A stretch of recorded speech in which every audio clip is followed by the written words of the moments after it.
Merci beaucoup, merci une fois de plus à la presse, aux médias, d'être présents nombreux à ce rendez-vous. Je voudrais vous remercier chaleureusement pour les efforts que vous faites. Bien entendu, chacun suivant la ligne éditoriale de son organe de presse pour répercuter nos positions sur les problèmes de la vie nationale, pas seulement de la vie politique d'ailleurs, mais également de la vie sociale et économique. Je voudrais d'autant plus vous remercier que vous serez beaucoup plus régulièrement sollicité que par le passé, puisque nous entrons dans une période qui va être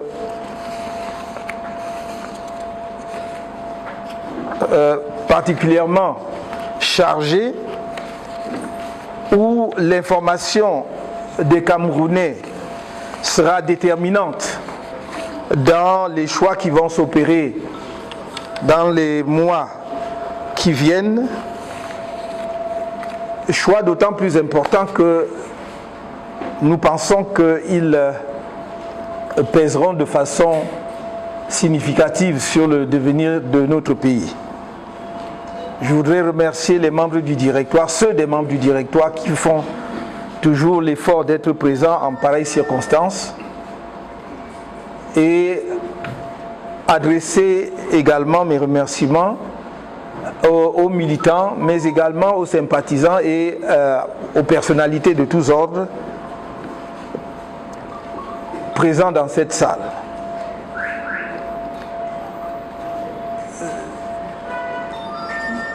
Mon point de presse de ce jour porte sur ce que nous considérons au MRC comme un flagrant délit de manipulation grossière du fichier électoral par le directeur général de l'ECAM et la société allemande Veridos, partenaire technique de l'ECAM. The voter registration campaign from January 2 to 21st August 2024 yielded good results with 755,085 new voters registered in 2024. This brings the total number of registered Cameroonian citizens to 8,116,960 before the cleanup.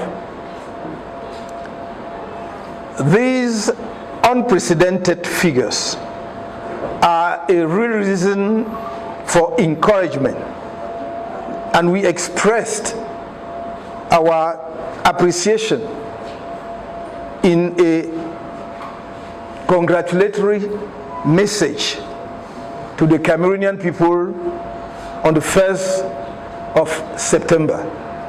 However, the process that led to these results was marked by numerous irregularities. Among the most blatant were the organized lack of registration kits, the obsolescence of the few kits available during this campaign, despite the significant resources provided by the Cameroonian people through the budget allocated to ELECAM.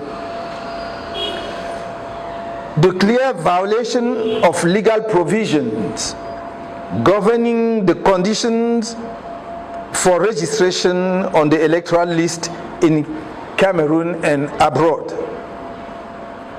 And the failure to comply with legal deadlines for the start and conduct of the diaspora registration campaign. On this last point, many witnesses, press releases announcing the opening and closing of the registration campaign in embassies and consulates on the same day, sometimes within just a few hours. Additionally, there were numerous administrative obstructions from the territorial administration, consular authorities, and the Director General of ELECAM himself, all aimed at preventing the registration of the maximum number of voters on the electoral register, both in Cameroon and in the diaspora. Au-delà de toutes ces actions délibérées, qui constituent des cas de fraude préélectorale, l'objet principal de la présente déclaration est le flagrant délit de manipulation du fichier électoral orchestré par ELECAM et ses partenaires techniques allemands. Pour la campagne d'inscription de 2024, ces manipulations flagrantes du fichier électoral se révèlent à l'analyse des chiffres publiés par ELECAM dans la diaspora. Elles confirment le sentiment largement partagé que les responsables d'ELECAM, agissant pour le compte du RDPC, ont une peur, panique de la progression substantielle du nombre d'électeurs, synonyme pour eux de défaite imparable. Mais décidément, il n'y a pas de crime parfait. En effet, le croisement des données officielles de l'ELECAM de 2024 avec le nombre des inscrits de la diaspora tiré du fichier électoral qui avait servi à l'organisation du scrutin présidentiel du 7 octobre 2018 met à nu les pratiques frauduleuses de l'organe électoral. ELECAM, agissant en coaction avec ses partenaires techniques allemands, recourt à une stratégie qui vise à maintenir le plus bas possible le nombre des inscrits sur les listes électorales. J'ai montré cela sur une période de 10 ans, chiffre à l'appui, jamais contesté, dans mon message de fin d'année 2022. Le comportement d'ELECAM et de ses partenaires techniques confirme simplement ces pratiques établies depuis l'adoption du nouveau code électoral en 2012 et de la refonte du fichier électoral qui s'en est suivi. Il s'agit là de pratiques criminelles qui tuent les balbutiements démocratiques camerounais. La justice ne peut plus les laisser impunis au risque d'être, au même titre que le RDPC et l'ELECAM, responsables de toutes les conséquences fâcheuses que celles-ci pourraient avoir sur la préservation de la paix au lendemain du scrutin présidentiel à venir. Selon le fichier électoral consolidé, et là je m'en vais vous donner les éléments chiffrés qui permettent de parler de cette manipulation. Et donc selon le fichier électoral consolidé, avec lequel le scrutin présidentiel du 7 octobre 2018 a été organisé, ELECAM déclarait avoir 19 301 électeurs inscrits dans la diaspora.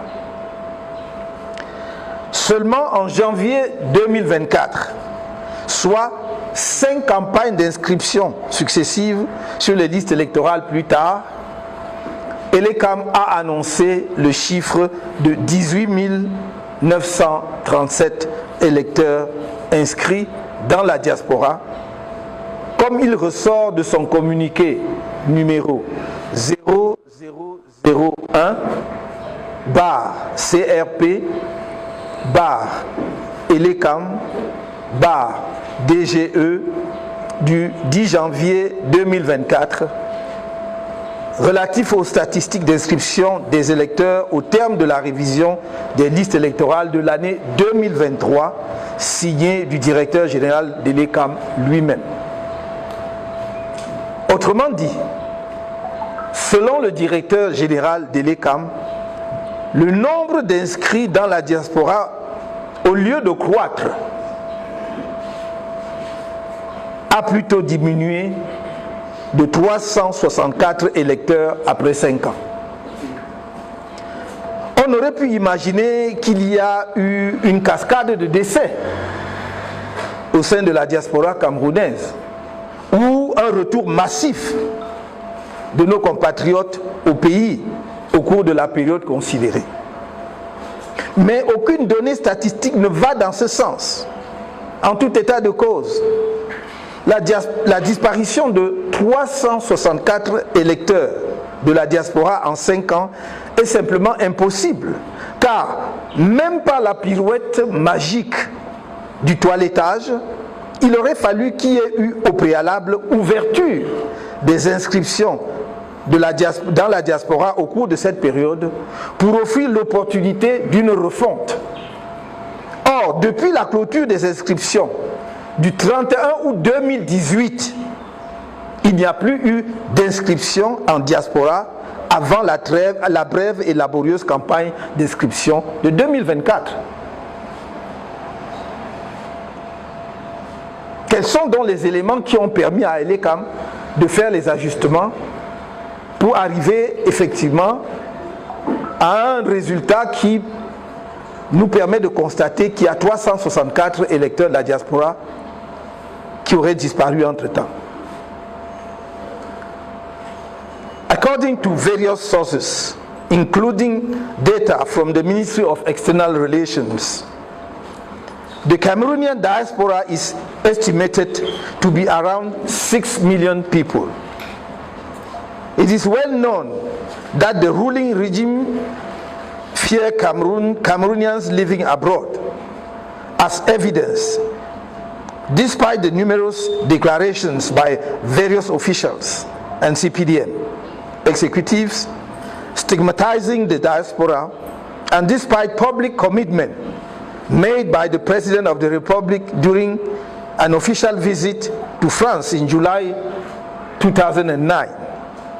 Nearly 15 years later, the government still refuses to pass a law on dual nationality for electoral reasons.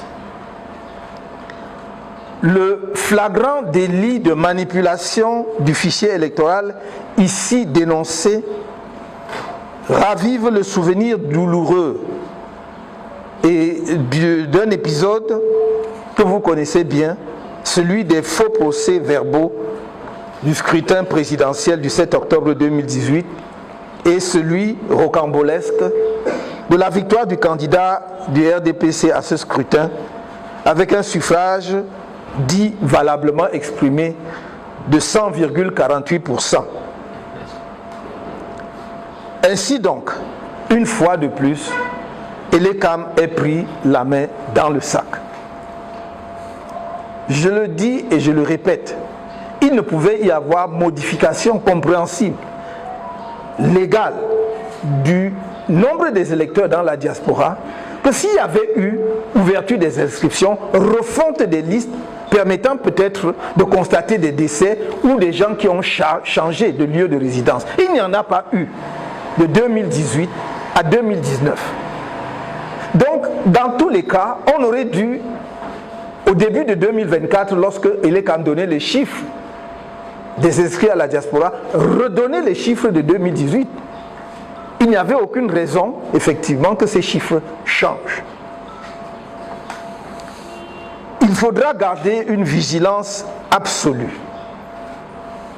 Car n'oublions pas que face à l'enthousiasme suscité par par les inscriptions massives des Camerounais sur les listes électorales, le directeur général de l'ECAM a fait du toilettage un outil avec lequel il peut anéantir tous ses efforts d'inscription.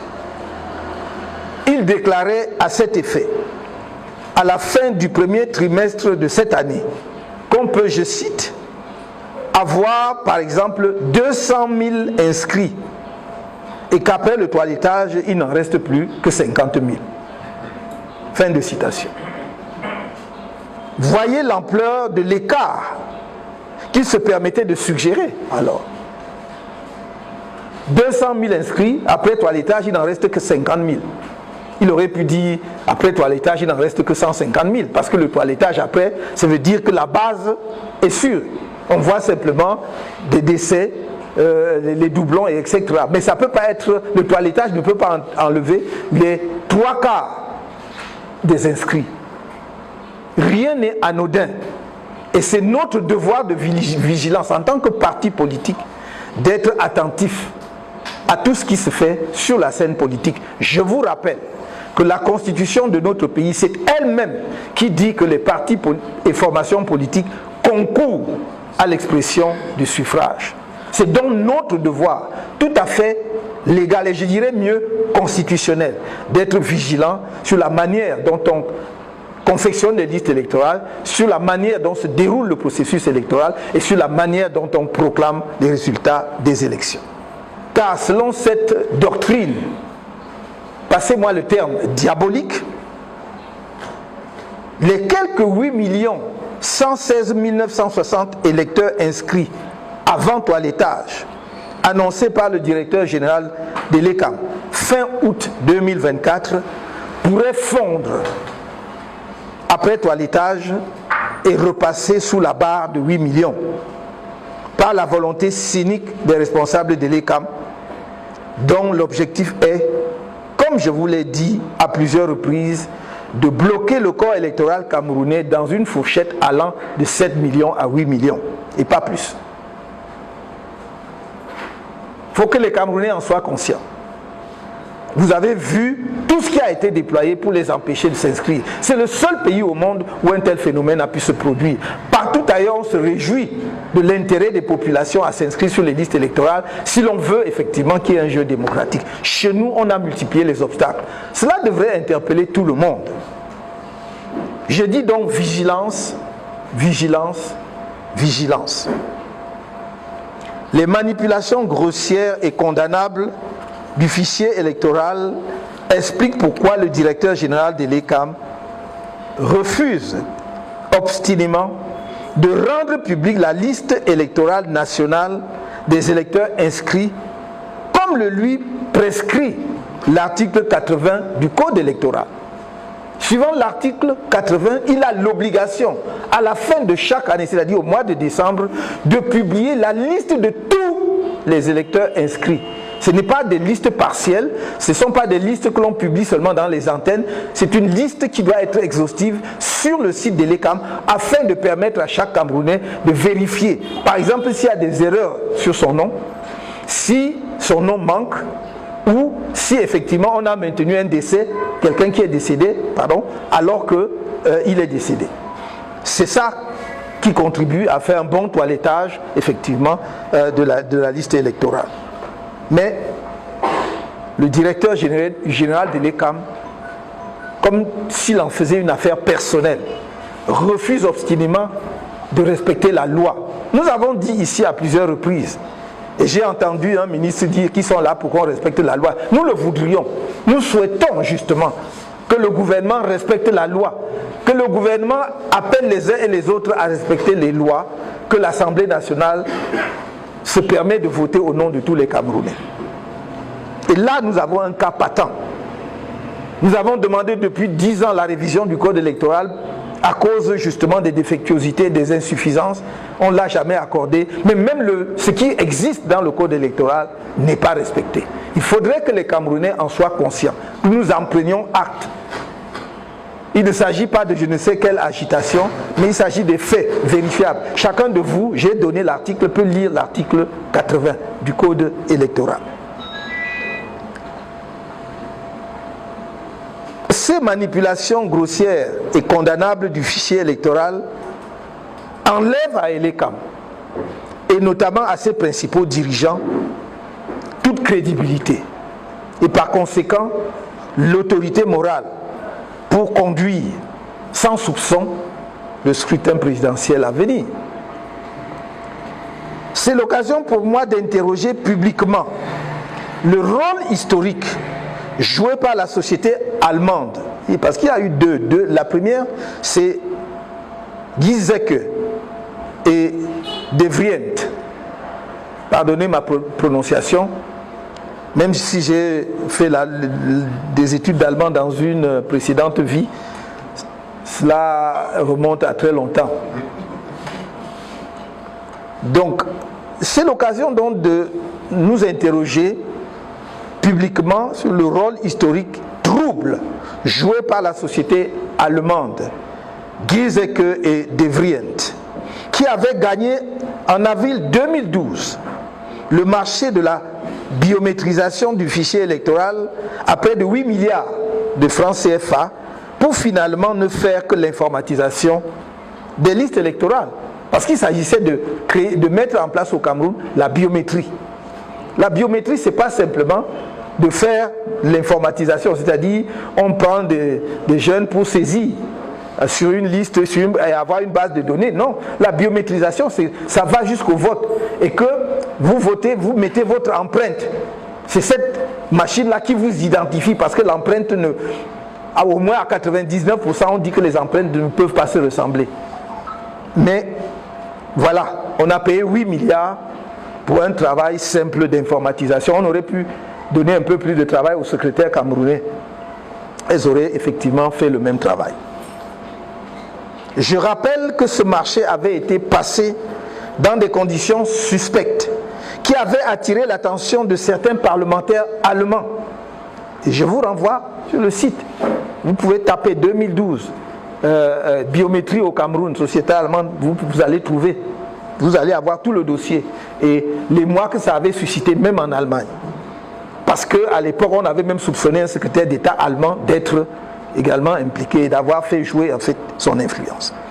La responsabilité technique de cette société, Giesecke et De Vries, est lourde dans l'escroquerie à la biométrie infligée aux électeurs camerounais et donc dans les crimes électoraux qui sont perpétrés depuis lors par le régime en place.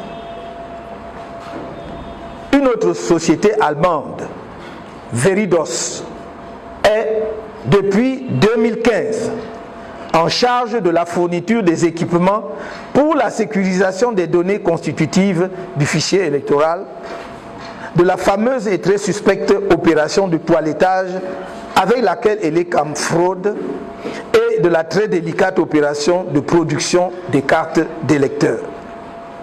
Veridos offre à Elekam, qui est, comme on le sait, totalement soumis au pouvoir, l'appui logistique pour fausser les résultats électoraux au Cameroun. Ainsi, c'est avec son appui technique que le mythe de la première place de la région de l'extrême nord en matière électorale a été construit et vendu dans l'opinion par les officines de fraude du régime. Nous parlons d'une région où des centaines de milliers de citoyens sont pourtant abandonnés à eux-mêmes, sans acte de naissance, ni de carte nationale d'identité. Par quelle magie une région où effectivement les populations sont dans un tel état, où nous connaissons également l'état de paupérisation, par quelle magie peut-elle être le premier vivier électoral au Cameroun? En effet, avec l'assistance technique de cette société allemande, le pouvoir a fait croire pendant longtemps à l'idée fausse qu'il n'y avait plus d'inscrits sur les listes électorales dans l'extrême nord que dans le littoral, qui comprend la métropole Douala, ou au centre, qui abrite la capitale Yaoundé. Comment est-ce possible?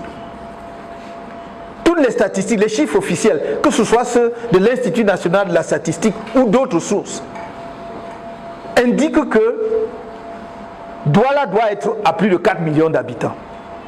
Yaoundé doit être autour du même chiffre, entre 4 et 5 millions d'habitants.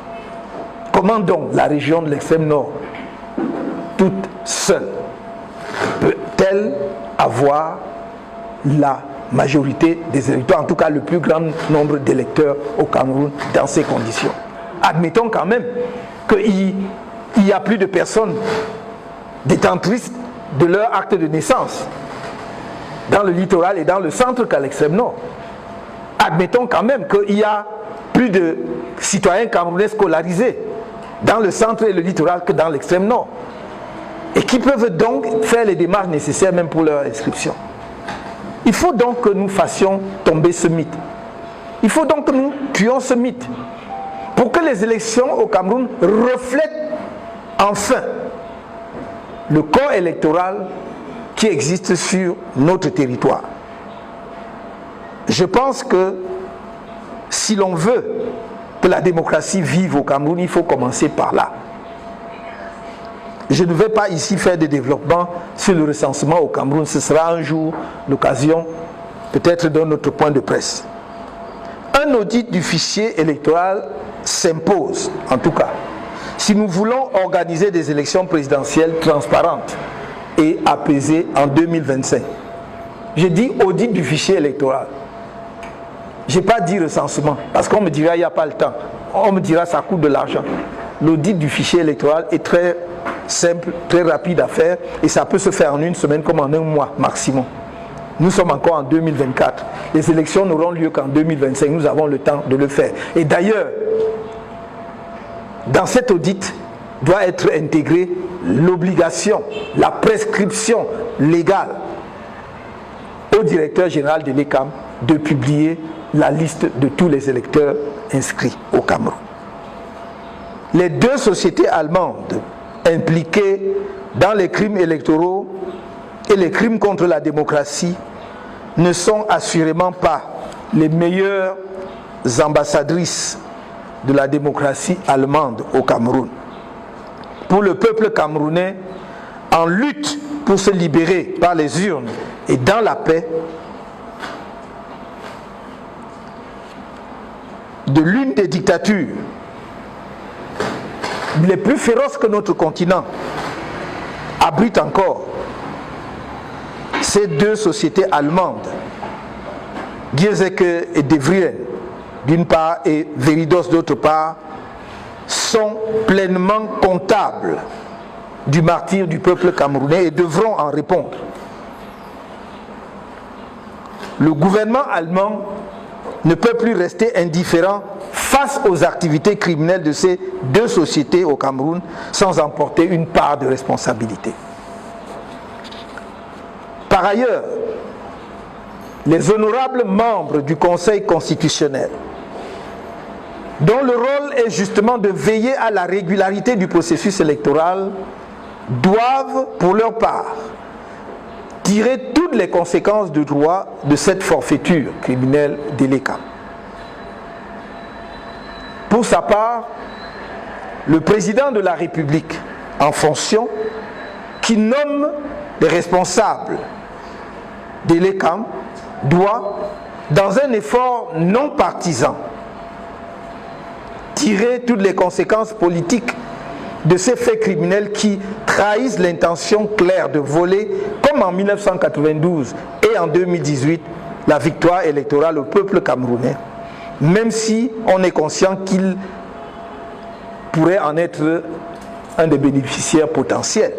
Il doit faire cet effort-là, parce qu'il a la casquette d'un chef de parti, de candidat de parti, mais il a également une casquette ô combien plus importante et plus lourde, celle du président de la République, chef de l'État du Cameroun, qui doit effectivement veiller au respect des lois et qui est le garant de la constitution de notre pays. Qu'il assume avec hauteur la fonction qu'il occupe depuis 42 ans et dont il a voulu prolonger par la fraude la durée en 2018, en évitant au pays une implosion générale.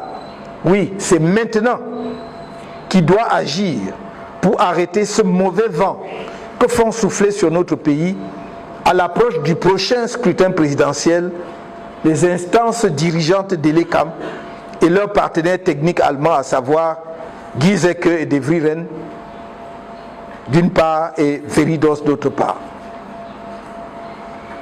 Que les membres du pouvoir judiciaire, du pouvoir politique, les autorités administratives, les forces de sécurité et les partenaires du Cameroun se le tiennent pour dit.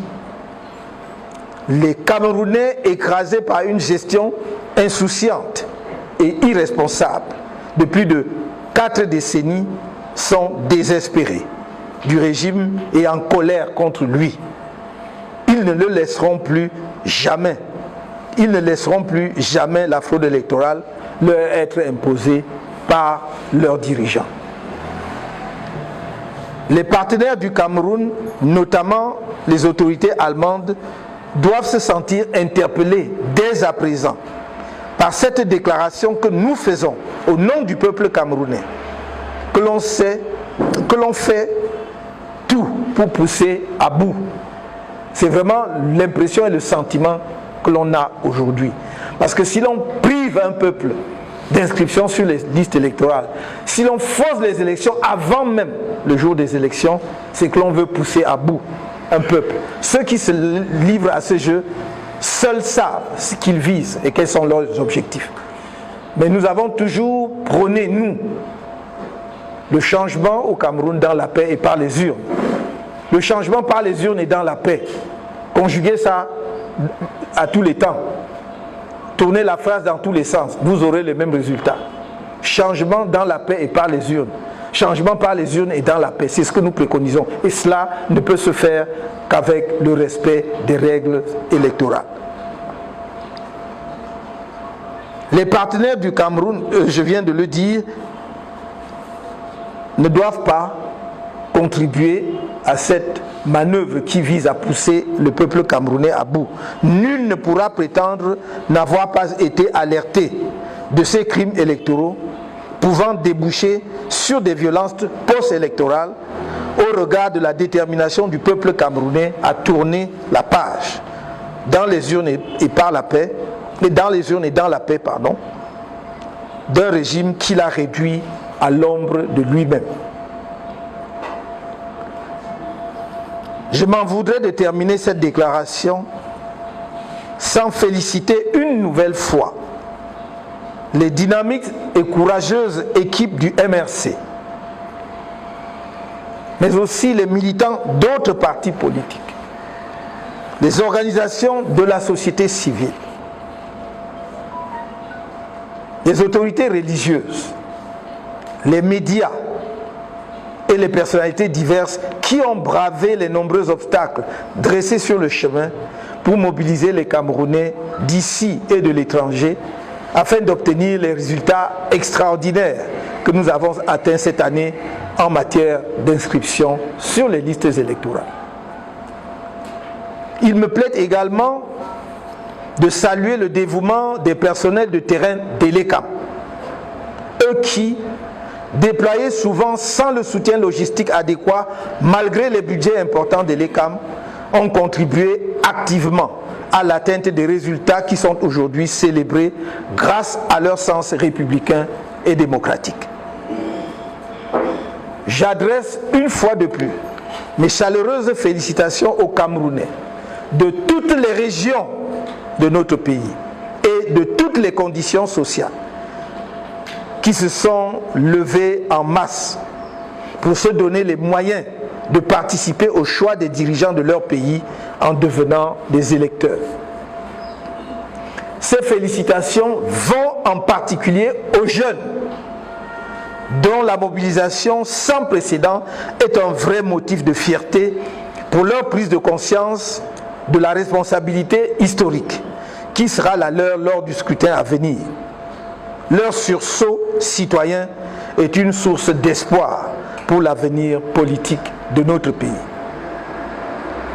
J'invite tous les acteurs dévoués à l'avènement d'une vraie société démocratique au Cameroun à mettre à profit la période de suspension des inscriptions qui va de septembre à décembre 2024 pour peaufiner les stratégies devant permettre à notre pays d'atteindre au moins le cap de 10 millions d'inscrits lors de la prochaine campagne qui s'ouvrira le 2 janvier 2025.